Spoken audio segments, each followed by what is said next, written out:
Hello everyone, welcome back to my YouTube channel. आज है 24 अप्रैल और आज की क्लास के अंदर अपन आपकी जो फूलपत्ती वाली क्लास है जो कि कुमार गौरव सर के द्वारा 24 अप्रैल को करवाई गई है, तो उसी क्लास का अपन आज रिवीजन करेंगे। तो इस क्लास के अंदर आपका टाइम भी बच जाएगा और जो सर के द्वारा कंटेंट करवाया गया है उस पूरे कंटेंट का रिवीजन भी हो जाएगा। इस क्लास की PDF है वो मैं टेलीग्राम पे डाल दूंगी। टेलीग्राम का लिंक इस वीडियो के ही कमेंट सेक्शन के अंदर मिल जाएगा, तो वहां से आप इसकी PDF भी प्राप्त कर सकते हैं। तो चलो शुरुआत करते हैं क्वेश्चन नंबर 1 से। विश्व बैंक के ही लॉजिस्टिक परफॉर्मेंस इंडेक्स 2023 के अंदर ही भारत की रैंक कौन सी है? तो इसके अंदर भारत की रैंक है 38वीं।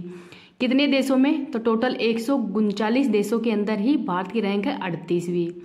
2018 के अंदर भारत की रैंक कौन सी थी? तो भारत की 44वीं रैंक थी और 2014 के अंदर 54वीं रैंक थी। तो आपकी बार 38वीं रैंक है, तो इसको याद रख लेना।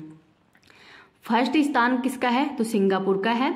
सेकंड स्थान फिनलैंड का है और 139वां स्थान अर्थात अंतिम स्थान अफगानिस्तान का है।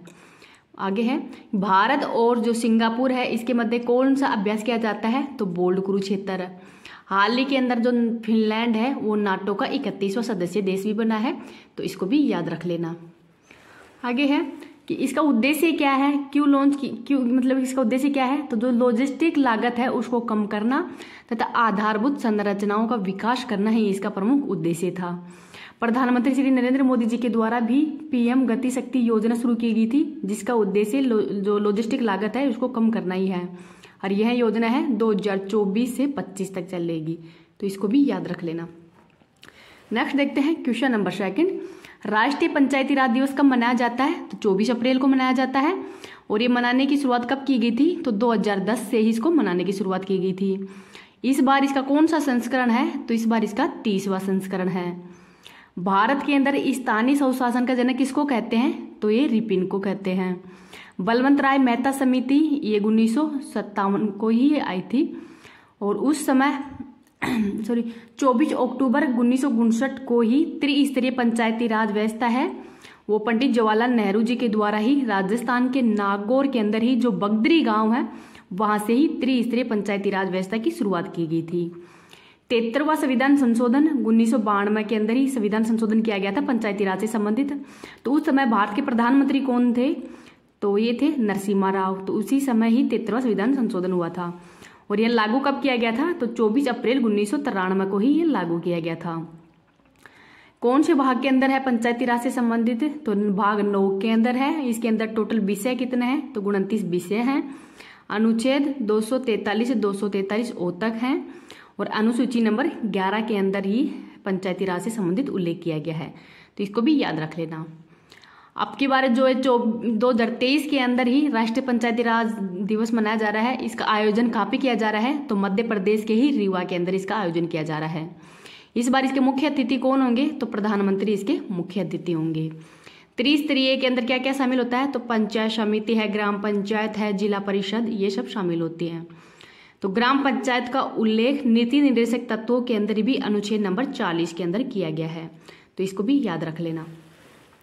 नेक्स्ट देखते हैं क्वेश्चन नंबर 3।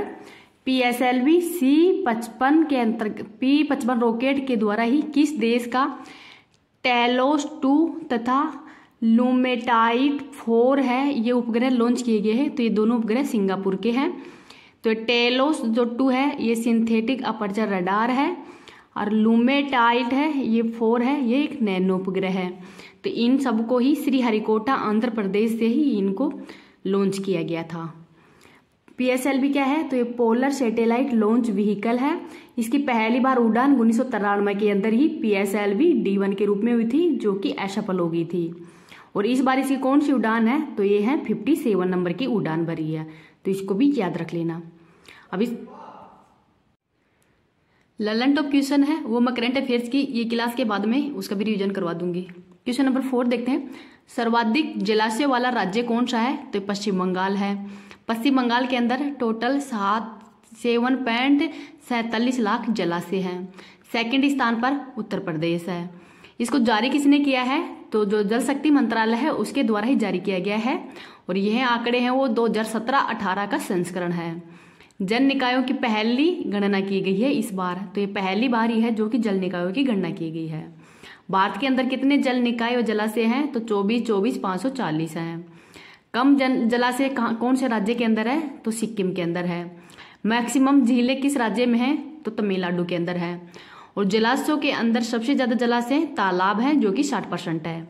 जल संरक्षण के अंदर पहले स्थान पर कौन सा राज्य है? तो महाराष्ट्र है। इसको भी याद रख लेना। नेक्स्ट देखते हैं क्वेश्चन नंबर 5। असम राज्य ने ही किस राज्य के साथ में सीमा विवाद को समाप्त करने के लिए समझौता किया है? तो अरुणाचल प्रदेश के साथ में ही। इसमें मध्यस्थता किसके द्वारा की गई है? तो गृह मंत्री श्री अमित शाह जी के द्वारा इसके अंदर मध्यस्थता की गई है। इसमें हेमंत बिस्वा जो कि असम के मुख्यमंत्री हैं और पेमा खांडू अरुणाचल प्रदेश के मुख्यमंत्री हैं, इन दोनों के मध्य ही समझौता हुआ है। और ये विवाद कब का था? तो 1972 का विवाद था। और इस सीमा विवाद ये मतलब अरुणाचल प्रदेश और जो असम है उसके मध्य कितनी सीमा लगती है? तो 804 किलोमीटर की सीमा लगती है। असम से नागालैंड कब अलग होकर राज्य बना था? तो 1963 के अंदर। 1972 के अंदर मणिपुर, त्रिपुरा तथा मेघालय अलग राज्य बने थे, जिसमें कि 1972 के अंदर ही जो अरुणाचल प्रदेश है वो केंद्र शासित प्रदेश के रूप में बना था। और 1987 के अंदर ही अरुणाचल प्रदेश है वो राज्य के रूप में इसको मान्यता दे दी गई थी। तो 1987 के अंदर अरुणाचल प्रदेश और मिजोरम अलग राज्य बने थे। 2022 के अंदर ही नाम से ही घोषणा पत्र, तो ये सीमा विवाद को सुलझाने के लिए ही किया गया था। तो इसको भी याद रख लेना, वेरी इंपॉर्टेंट है ये। आगे देखते हैं क्वेश्चन नंबर 6। 2023 तक ही सरकारी विभागों के अंदर 100% इलेक्ट्रिक व्हीकल प्रयोग का लक्ष्य वाला राज्य कौन सा है? तो उत्तर प्रदेश है। और प्रधानमंत्री श्री नरेंद्र मोदी जी के द्वारा भी फेम योजना शुरू की गई थी 2015 के अंदर ही, जो कि इलेक्ट्रिक व्हीकल्स को बढ़ावा देने के लिए शुरू की गई थी। तो इसको भी याद रख लेना। आगे देखते हैं क्वेश्चन नंबर 7। तेजस्वी कार्यक्रम, जो तेजस्वी कार्यक्रम है ये मध्य प्रदेश सरकार के द्वारा शुरू की गई है। मध्य प्रदेश के मुख्यमंत्री शिवराज सिंह चौहान के द्वारा इसको शुरू किया गया है। और किसके द्वारा? तो स्कूल विभाग के द्वारा शुरू किया गया है। और ये मध्य प्रदेश के इंदौर व भोपाल शहरों के अंदर ही शुरू किया जाएगा। इसका उद्देश्य क्या है इस कार्यक्रम का? तो छात्रों के अंदर ही उद्यमशीलता का विकास व कौशल विकास करना ही इसका प्रमुख उद्देश्य है। और इसके अंतर्गत ही सप्ताह के अंदर 3 दिन 40-40 मिनट की ही विशेष क्लास लगाई जाएंगी। और एक कक्षा 9 से लेकर जो 11 तक के जो छात्र हैं उनको ही ये कक्षा दी जाएंगी। तो कक्षा 9 से लेकर 11वीं तक के बच्चों को ये क्लास दी जाएंगी सप्ताह में 3 दिन। तो इसको भी याद रख लेना। क्वेश्चन नंबर 8 देखते हैं। State of the global climate 2022 report ये किसके द्वारा जारी की गई है? तो WMO विश्व मौसम विज्ञान संगठन के द्वारा ही ये रिपोर्ट जारी की गई है, जिसके अंतर्गत ही कि तापमान में वृद्धि है वो 1.15 डिग्री सेल्सियस से वो बढ़ गया है। ग्लेशियर पिघलने की दर भी बढ़ रही है, जिसमें कि 2021 से 22 तक जो ग्लेशियर हैं इनकी मोटाई के अंदर 1.3 मीटर की कमी भी आई है। समुद्र का जल स्तर है वो भी बढ़ रहा है तथा जो ग्रीन हाउस गैस है उनके अंदर वृद्धि हो रही है। तो ग्रीन हाउस गैसें कौन कौन सी है? तो CO2 है, CH4 है और N2 है। ये ग्रीन हाउस गैस है, तो इनको भी याद रख लेना। आगे है क्वेश्चन नंबर 9। स्टार स्पोर्ट्स का ब्रांड एम्बेसडर किसको बनाया गया है? तो ऋषभ पंत को बनाया गया है। जियो सिनेमा का ब्रांड एम्बेसडर रोहित शर्मा को बनाया गया है। HSBC का ब्रांड एम्बेसडर तो विराट कोहली को बनाया गया है। इसको भी याद रख लेना। नेक्स्ट देखते हैं क्वेश्चन नंबर 10। IIT मद्रास के द्वारा ही अपना पहला अंतर्राष्ट्रीय परिसर है वो कहाँ पे स्थापित किया गया है? तो तंजानिया के अंदर ही जो जंजीबार है वहां पर इसको स्थापित किया गया है। तंजानिया की राजधानी दोदोमा है और तंजानिया के अंदर ही लोंगा आइलैंड भी है। आगे है IIT दिल्ली के द्वारा अपना पहला अंतर्राष्ट्रीय परिसर कहाँ स्थापित किया गया था? तो आबू धाबी UAE के अंदर। IIT खड़गपुर के द्वारा मलेशिया के अंदर स्थापित किया गया है। विक्टोरिया झील, तो विक्टोरिया झील से ही भूमध्य रेखा गुजरती है जो कि अफ्रीका महाद्वीप के अंदर है। माउंट किलिमंजारो ये तंजानिया के अंदर है और ये अफ्रीका महाद्वीप की सबसे ऊंची चोटी है। शारंग फेस्टिवल, तो इसका आयोजन IIT मद्रास के द्वारा करवाया गया था। इसको भी याद रख लेना। आगे देखते हैं अफ्रीका की सबसे बड़ी पर्वतमाला कौन सी है? तो ये है एंडीज पर्वतमाला। नेक्स्ट है क्वेश्चन नंबर 11 देखते हैं। भारत ने विकास के पथ पर ही एकता के प्रतीक के रूप में ही नई दिल्ली के अंदर G20 पार्क विकसित करने का प्रस्ताव भी रखा है। तो तो भारत के द्वारा ही विकास के पथ पर ही एकता के प्रतीक के रूप में नई दिल्ली के अंदर ही G20 पार्क विकसित करने का प्रस्ताव रखा गया है। तो इसको भी याद रख लेना। मैंने ये क्लास जो मतलब करंट अफेयर से संबंधित क्वेश्चन एक जगह और ललन टॉप क्वेश्चन एक जगह रखने का निर्णय इसलिए लिया है क्योंकि जब मतलब पूरा एक मंथ हो जाएगा तो इस करंट अफेयर्स का रिवीजन करवाना होगा, तो मतलब वन लाइनर के अंदर ही आपको रिवीजन न करवाऊँ। अब जो ये करंट अफेयर से संबंधित क्वेश्चन है इनका पूरा रिवीजन करवा दूँ, जिससे कि आप जब भी आपके एग्जाम टाइम में आप क्लास का रिवीजन करना चाहो तो पूरे करंट अफेयर्स का रिवीजन हो जाए। ऐसे नहीं कि वन लाइनर में बस एक ही ऑप्शन का रिवीजन हो। अब जो भी क्वेश्चन से संबंधित और भी अन्य भी मोस्ट इंपोर्टेंट क्वेश्चन है उनका भी रिवीजन हो जाएगा। तो मैं इस उद्देश्य को ध्यान में रखकर ही आपके ललन टॉप क्वेश्चनों का एक जगह रिवीजन करवा रही हूँ और जो करंट अफेयर्स के क्वेश्चन है उनका एक जगह रिवीजन करवा रही हूँ। तो आपको कमेंट के अंदर करके बताना है कि आपको ये मेरा मतलब मैं ऐसा कर रही हूँ वो आपको कैसा लग रहा है। आपको सही लग रहा है तो ये आगे चलेगा। अगर आप ऐसे सोच रहे हो कि ललन टॉप क्वेश्चन भी क्वेश्चनों के साथ में करवाऊँ तो मेरे को बता देना कैसे करवाना है। अब ललन टॉप क्वेश्चन का रिवीजन कर लेते हैं। ललन टॉप क्वेश्चन देखते हैं। वन्य जीव संरक्षण बॉन्ड किसने जारी किया है? तो विश्व बैंक के द्वारा ही जारी किया गया है ब्लैक राइनो अर्थात काले गैंडों के लिए संरक्षण के लिए। रैंप योजना ये भी विश्व बैंक के द्वारा शुरू की गई है एमएसएमई उद्योग के लिए ही। ग्लोबल यूनिकॉर्न इंडेक्स 2023 के अंदर ही भारत की रैंक कौन सी है? तो भारत की रैंक है 3rd।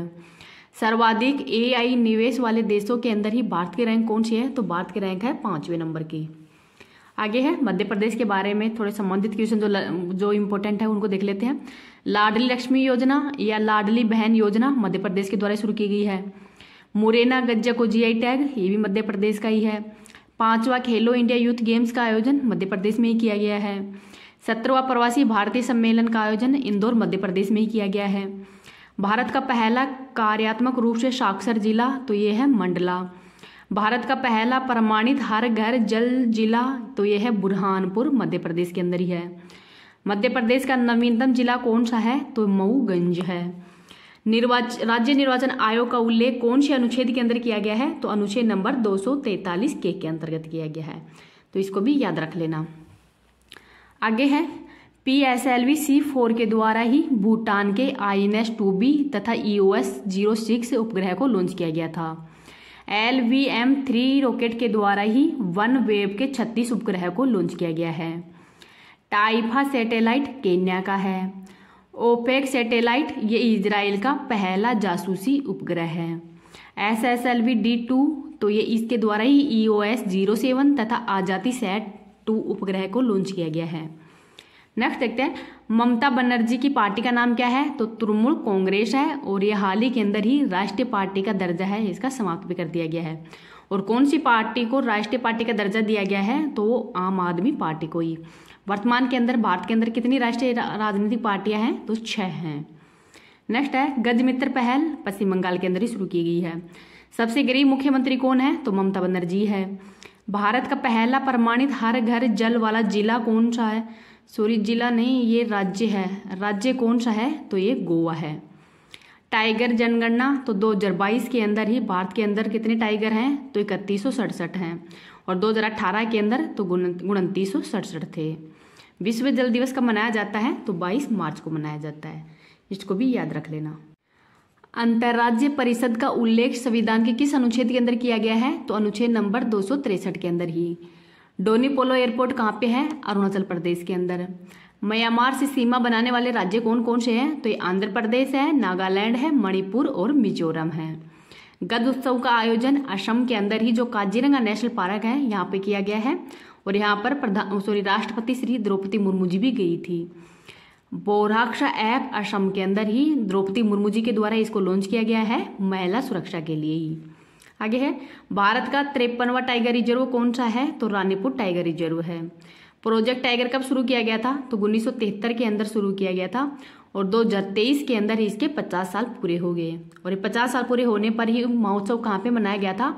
तो बांदीपुर टाइगर रिजर्व के अंदर ही। शुद्ध शून्य कार्बन उत्सर्जन का लक्ष्य 2070 तक रखा गया है। टीवी हारेगा देश जीतेगा का लक्ष्य 2025 तक। ई अमृत योजना तो ये इलेक्ट्रिक व्हीकल को बढ़ावा देने के लिए ही शुरू किया गया है। आगे है 3rd यूनिवर्सिटी गेम्स का आयोजन उत्तर प्रदेश में किया गया है। 17वां प्रवासी भारतीय दिवस पर मुख्य अतिथि कौन थे? तो मोहम्मद इरफान थे और ये गुयाना के राष्ट्रपति हैं। हर्बा लाइफ के ब्रांड एम्बेसडर किसको बनाया गया है? तो स्मृति मंदाना को। पेप्सिको के brand ambassador Ranveer Singh. Women boxing championship तो ये फरहान अख्तर तथा MC मैरी कॉम को बनाया गया है। प्यूमा इंडिया का ब्रांड एम्बेसडर हरमनप्रीत कौर को बनाया गया है। तो इसको भी याद रखना, इंपॉर्टेंट क्वेश्चन है ये। आज के गायत्री मंत्र के अंदर भारत के प्रमुख त्योहारों को देख लेते हैं। मरु महोत्सव कहाँ मनाया जाता है? तो पोखरण जैसलमेर के अंदर। मेदराम यात्रा तेलंगाना में। खजुराहो फेस्टिवल मध्य प्रदेश के अंदर। पुष्कर फेस्टिवल जम्मू कश्मीर के अंदर। और पुष्कर मेला है वो राजस्थान के अजमेर में बढ़ता है। ऊंट महोत्सव बीकानेर में। स्पुतनिक गर्स्टर फेस्टिवल तो लद्दाख के अंदर, और इसको मुखोटा फेस्टिवल भी कहते हैं। लोसर फेस्टिवल लद्दाख के अंदर। लोसांग फेस्टिवल सिक्किम में। हेमिस फेस्टिवल लद्दाख के अंदर ही। होर्नबिल फेस्टिवल नागालैंड के अंदर। मकरविलक्कू फेस्टिवल केरल में। सिग्मो फेस्टिवल गोवा में। वाचुआ फेस्टिवल असम में। त्रिशूरपुरम फेस्टिवल केरल में। काला घोड़ा फेस्टिवल मुंबई में। बथुकम्मा फेस्टिवल तेलंगाना में। थाईपुसम फेस्टिवल तमिलनाडु के अंदर। फूलडोल महोत्सव राजस्थान के शाहपुरा में। मांडू फेस्टिवल मध्य प्रदेश में। निमाड़ी मिर्च फेस्टिवल मध्य प्रदेश के अंदर ही। धानु जात्रा फेस्टिवल उड़ीसा में। रज पर्व उड़ीसा में। नुआखाई उड़ीसा के अंदर ही। आगे देखते हैं। चेरी ब्लॉसम फेस्टिवल शिलोंग के अंदर। हेरात फेस्टिवल जम्मू कश्मीर में। हरेली फेस्टिवल छत्तीसगढ़ के अंदर। और हरेला फेस्टिवल उत्तराखंड के अंदर। हरेली जब ली आती है तो यह ती आ गई, हरेला ला आ गया, यहाँ उत्तरा आ गया। काला नमक चावल फेस्टिवल तो सिद्धार्थनगर उत्तर प्रदेश में ही। पोंगल फेस्टिवल तमिलनाडु के अंदर। आगे देखते हैं। ओणम फेस्टिवल केरल में। छठ पर्व बिहार में। सरहुल फेस्टिवल झारखंड के अंदर। ट्यूलिप फेस्टिवल जम्मू कश्मीर के अंदर। बोईता बंदना फेस्टिवल उड़ीसा में। कल्पई रथ फेस्टिवल केरल में। बोनालू फेस्टिवल तेलंगाना में। राष्ट्रीय युवा तो राष्ट्रीय युवा 2022 है, ये पुंडीचेरी के अंदर आयोजित किया गया था। और राष्ट्रीय युवा महोत्सव जो 2023 है उसका आयोजन कर्नाटक के जो धारवाड़ है वहां पे इसका आयोजन किया गया था। राष्ट्रीय युवा दिवस कब मनाया जाता है? तो ये मनाया जाता है 12 जनवरी को ही। थेयम फेस्टिवल केरल में। अटूगल पोंगल केरल में। एप्पल महोत्सव जम्मू कश्मीर के अंदर। और राष्ट्रीय संस्कृति 2022 का आयोजन कहाँ किया गया है? तो राज महेंद्रवरम आंध्र प्रदेश के अंदर ही। हर्बल फेस्टिवल जम्मू कश्मीर में। नवरोज तो ये पारसी धर्म का जो नववर्ष होता है उसको नवरोज कहते हैं। आगे देखते हैं। नवरह फेस्टिवल ये जम्मू कश्मीर के अंदर। तो ये इंपॉर्टेंट है, हर एग्जाम के अंदर ही एक क्वेश्चन तो इसके अंदर आ ही जाता है, तो इसको थोड़ा ध्यान से पढ़ लेना। अब आज की क्लास है वो यहीं समाप्त होती है। Thank you.